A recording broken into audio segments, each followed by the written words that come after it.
Hey scrappers, Tom here. Today is Wednesday, May 10th, 2023, and this is pre-recorded a few days early because of our scheduling conflict. So I wanted to give you an idea of what has happened the first 4 months of the year. Now, copper prices, nickel prices, there's very few markets that are actually up outside of gold and platinum, and that's not a good sign when it comes to scrap. Why? How often are you really scrapping gold and platinum outside of catalytic converter scrap or some light electronics? So these markets have been really up and down this year. This year we started seeing the prices increasing on the copper side. So let's start talking about what happened back in January. After the holidays, we started to see a nice copper increase. We started to see the markets go up, and that's what happened throughout the month of January. We had up markets, and we were really optimistic going into the rest of 2023. Now, since then, we've had lots of things that have been happening, from the Federal Reserve continuing to raise interest rates, political tensions between the Republicans and the Democrats, and the debt ceiling. We have different outside problems, not even talking about Ukraine, but also just talking about the Chinese, looking at people going and investing, how the infrastructure is going to take place, what's going to happen on the electric vehicle side. And these are all things that have really affected the markets over the last few months. So let's look at copper. Year to date, copper is down about 14%, and that's not a good thing. 14% decrease year to date from the beginning, 4 months in. That's nothing that we want to see. So we're down about 40 cents from where we saw prices back in January. Now, if you've listened to us in the last few weeks, we've been talking about the markets, and we've been talking about them having an increase over the next 5 years. The electrification of the world, more solar, more wind, more electric vehicles is going to need more copper. This is just becoming redundant at this point. You're going to need more copper. Well, needing more copper and having copper prices go up are different things, and they take time. When you look at things in a 5-year picture, that's going to be a lot different than a 4 or 5 month picture, 4 or 5 week picture, or 4 or 5 day picture. The long-term demand for copper is continuing to increase, whether it's in underground electric charging stations, more copper going into electric vehicles. But right now in 2023, we have a lot of things where we're in this transitionary phase. So copper being down for the first 4 months of the year doesn't necessarily mean that it's going to go down again for the next 4 months. I think that we've kind of hit a level floor. At the time of this recording, copper was trading at $3.87. It would not shock me, however, in the middle of the summer to see copper prices go to $3.50. Why? Oil prices are all over the place. Just last week, we hit 1-year lows on oil. If you guys remember, in June of last year, we saw oil prices at like $120 a barrel. They've almost been cut in half because the world output has increased and the prices has gone down, and the conflict in Ukraine between Russia and Ukraine, while it spooked many people last year, causing a lot of these prices to go up, people have now almost, I hate to say this, gotten used to the war taking place, but that is what's happening. And other oil and gas producers have increased production, and a lot of people have actually started to decrease production because of the lower prices. Oil producing countries in the Middle East, they want higher prices. The higher the prices, the more money that they make, especially because they're just pumping this crude oil out of the ground.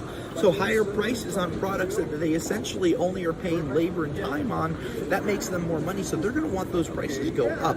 Those prices going up are going to, of course, hurt transportation costs, hurt shipping rates, hurt you, the consumer, hurt me with trucks at scrap yards. So higher oil prices isn't good for us, and generally it hurts the scrap prices, because when you have higher prices, it costs more money to move things.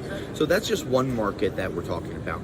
Let's talk about gold and platinum, and we'll talk about the PGM group. Gold prices are over $2,000 an ounce. I read an article the other day talking about how the new standard for gold might be $2,000 an ounce. And gold prices this year up 5.5%. Platinum prices this year are up 20%. We have platinum prices that are approaching $1,100 an ounce, and other than electronics and catalytic converters, that's because people are putting their money into more safe havens, and that's the precious metals industry, and really things that are universal because their value really holds true for a long period of time. I know that when the dollar is generally up in value, gold is down in price. We've now seen the US dollar trading at lower values than we did back in November and December. One of the reasons that gold is up, that platinum is up. Now, catalytic converter prices are way down, and that's because they have a couple of rare elements that aren't really traded that often: rhodium and palladium. Rhodium, for instance, down year to date 50%. We started the year around $14,000-$15,000, and we're hovering in the $7,000 to $8,000 range. Palladium down 32%. We're at like $1,400 for palladium, down from $1,600, $1,700, $1,800 just from January. So of course your catalytic converter prices are going to be affected. When we went from an average OEM cap price being around $145 to $155 back in January, here we are in May with an average price around $110. Now, the team over at rrcats.com is one of the few buyers in the country that continues to buy regardless of where the prices are. So if you're looking for price quotes, free shipping on OEM catalytic converters, and 10-day price lock guarantees, rrcats.com gives you the ability to lock in your prices for that period without holding it to you. If you don't like the price, you don't have to sell. But if you do like the price, from the day of quoting, you have 10 business days to send that cat in, which is really good, especially when you have big changes in the markets. Now, I'm at a conference right now, pre-recording this, like I said. A lot of people are talking about the lack of material needed in the catalysts to capture a lot of the carbon emissions that are going from producing gas and shale reduction. All of these things require energy, but they're trying to limit the pollution going into the environment. Long term, they're going to need more of these precious metals, but short term, we're in a bit of a pinch because the auto industry isn't producing cars as rapidly as they want to. They were trying to play catch up for all that time since COVID hit, when they were really far behind in their different processes. Now, a lot of them are caught up, and now a lot of them are going electric, so they don't need catalytic converters. So now they're trying to repurpose the catalytic converter scrap for new industries to capture higher carbon and other emissions that are coming from different engines, whether they're gas, diesel, whatever it may be. So these metals are going to be needed, but they're not going to be needed as quickly and at as high of a price as we saw in 2021 or 2022. That's just reality here. What other metals? Aluminum, down 24% trading wise. Demand, it's seeming to wane even as more auto manufacturers are using aluminum in their different different cars to lighten the vehicles up, especially with the electrification. You still see aluminum prices down 24% this year. And I think that the aluminum, copper, stainless, those regular non-ferrous metals, the ABCs, aluminum, brass, and copper, I think that group, and really we can go ABCs, aluminum, brass, copper, and stainless, right? Those markets are going to really be contingent on economic recovery, strong growth inside of not only the United States but outside, internationally, having countries grow, getting back to regular production. That's just not seeming to happen right now.